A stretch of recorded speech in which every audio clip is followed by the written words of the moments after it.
Perkembangan siasatan penyelewengan dana sukuk pembinaan lebuhraya di Lembah Kelang. Suruhanjaya Pencegahan Rasuah Malaysia SPRM masih belum dapat mengambil keterangan seorang lelaki bergelar Tan Sri.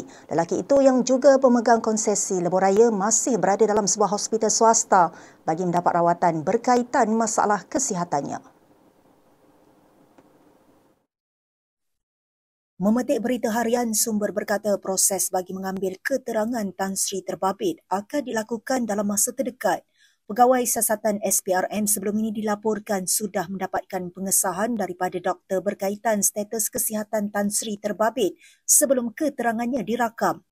SPRM telah mengeluarkan senarai harta dengan keseluruhan sitaan berjumlah kira-kira RM143 juta dirampas dalam siasatan penyelewengan dana sukuk berkenaan dan sejumlah 45 saksi telah dipanggil.